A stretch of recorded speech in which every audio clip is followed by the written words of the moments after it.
બોલો શ્રી વિષ્ણુનારાયણ ભગવાનની જય, બોલો શ્રી ધર્મરાજાની જય, બોલો શ્રી પિતૃનારાયણ દેવાની જય। આજે આપણે યજમાન શ્રી જગમાલભાઈ ભીમાભાઈ આથલિયાને ત્યાં તેમના ધર્મપત્ની શ્રીમતી મલીબેન કે જેઓએ ધર્મરાજાનું 6 માસ સુધી વ્રત કર્યું અને 6 માસના વ્રત પૂર્ણ કર્યા બાદ આજ રોજ તેમને ત્યાં ધર્મરાજાના વ્રતની ઉજવણી થઈ રહી છે।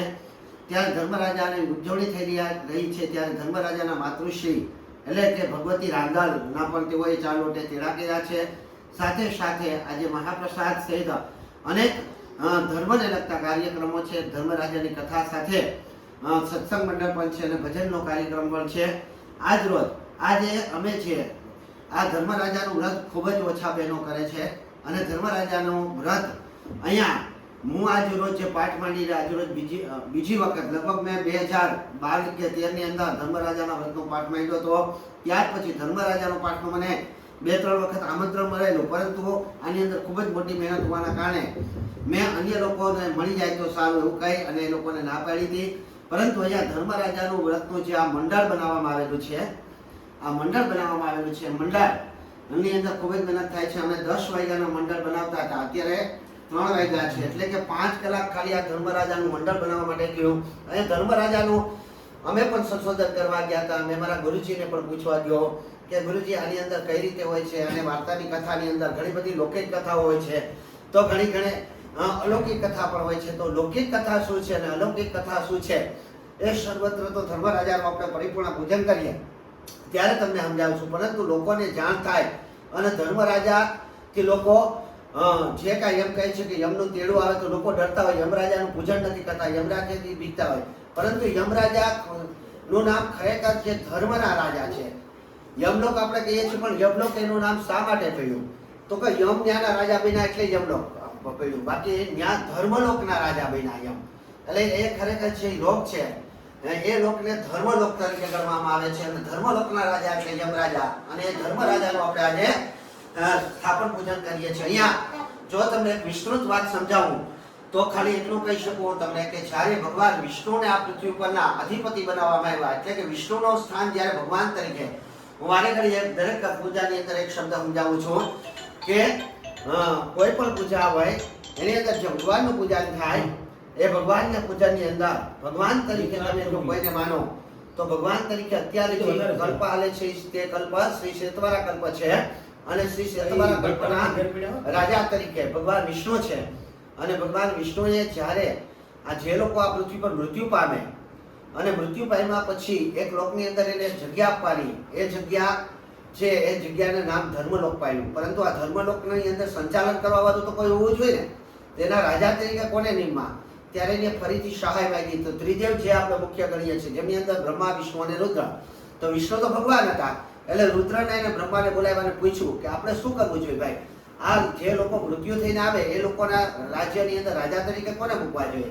તો એમાં 2 જણાના નામ પસંદ થયા। કોના તો કે બંને, કોના દીકરા તો કે બંને સૂર્યદેવના દીકરા, બંને સૂર્યદેવના દીકરા છે, એક છે યમ અને એક છે શનિદેવ। એટલે યમ છે એ સંજ્ઞાના દેવતા દીકરા છે અને જે શનિદેવ છે એ છાયાના દીકરા છે। એટલે આપણે જે રાંદલા તેડા કરીએ એમની અંદર 2 દેવીઓની સ્થાપના કરવામાં આવે, એક સંજ્ઞા દેવી છે અને બીજા છાયા દેવી છે। ત્યારે રુદ્રએ ના પાડી કે ના આની અંદર શનિ નો હાલે, કારણ કે શનિ તો ક્રોધિત સ્વભાવના છે, એ તો સામાન્ય ભૂલ કરશે એને પણ બહુ મોટી સજા આપી દેશે।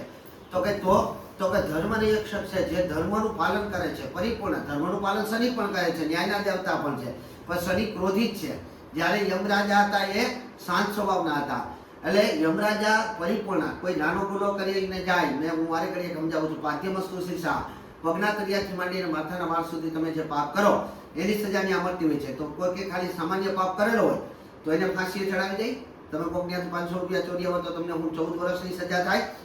એટલે રુદ્રએ ના પાડી કે શનિ મારા શિષ્ય છે, હું એને ઓળખું છું, એની તમારે ધર્મલોકના રાજા તરીકે સ્થાપના ન કરવી જોઈએ। એટલે યમની પસંદગી થઈ અને યમ રાજા ધર્મલોકના રાજા બન્યા, અને ધર્મલોકના રાજા એ યમરાજાનું પૂજન કોઈ પણ સ્ત્રી કરે ત્યારે સ્ત્રી પરિપૂર્ણ ફળની અધિકારી બને છે, એ સૌભાગ્ય સારું પ્રાપ્ત થાય છે, એને સારા સંતાનો પ્રાપ્ત થાય છે, સાથે સાથે સંતાનો અને પતિની આયુષ્યની અંદર પણ બુદ્ધિ પ્રાપ્ત થાય છે અને સર્વ સુખ સમૃદ્ધિ વૈભવ સુખને પ્રાપ્ત કરી અને ભગવાનના ચરણો સુધી જીવાત્મા પહોંચે છે. એટલે આજે આપણે જગમાલભાઈને ત્યાં આ મલીબેને જે ધર્મ રાજાનું વ્રત કર્યું છે, વ્રતનું આપણે પૂજા કરવા જઈ રહ્યા છે, જેમની અંદર આપણે 10 દિશાઓની પૂજા કરશું. આ જે કોડિયાઓ આપણે મૂકેલા છે 10 દિશાઓના જે રાજાઓ છે, જેમ કે ઉત્તર દિશાના રાજા કુબેર છે તો કુબેરની પૂજા થાય, આ દિશાના દક્ષિણ દિશાના રાજા યમ છે તો યમની પૂજા થાય. એટલે દરેક આ તમને એમ થાય કે આ 10 દિશાઓ કઈ રીતે થાય? આપણે તો 4 દિશા છે, તો પૂર્વ, પશ્ચિમ, ઉત્તર અને દક્ષિણ, પછી અગ્નિ, ઈશાન, વાયુ અને નૈઋત્ય, અને પાતાળ લોક અને આકાશ લોક. એટલે એ 10 દિશાઓ છે. 10 દિશાઓના દેવતાઓનું અહીં પૂજન થશે. અને સાથે આ ધર્મરાજાનું જે મંડળ મેં કીધું કે 12 વર્ષ પછી બનાવ્યું છે, છતાંય કોઈ સતી રહેતી હોય તો સમાને પાત્ર શું. પરંતુ દરેક બહેનો સુધી મારી વિનંતી છે કે આપ પણ આ વ્રત કરો, આપણા પરિવારની અંદર આપણા પુત્ર અને આપણા પતિના આયુષ્ય સારું બનાવો, સારું વૈભવ સુખ પ્રાપ્ત કરો. આજે જગમાલભાઈ તરફથી, મલીબેન તરફથી આમંત્રણ છે કે આપણા ગામની અંદર કે અહીંયા ઘણા આટલા વિસ્તારની અંદર પણ ઘણા સમયથી કોઈ ધર્મરાજાનું વ્રત કર્યું નથી, એટલે કાલ સવાર સુધી આનું વિસર્જન થવા નથી. એટલે આપ પણ ધર્મરાજાના દર્શન કરવા માટે આવી શકો. બરાબર મલીબેન? હા, તો તમારા મોઢે કહી દો કે બધાય દર્શન કરવા આવજો. હા, બધાય હા, એટલે બધાય આવજો. ને આપણે બધાય માટે એના આગતા શ્રોતાની તૈયારી આપણે રાખેલી છે. તો બધાયને જય શ્રી કૃષ્ણ, જય મહાદેવ, જય શ્રી રામ. દર્શન કરવા આવી જાય.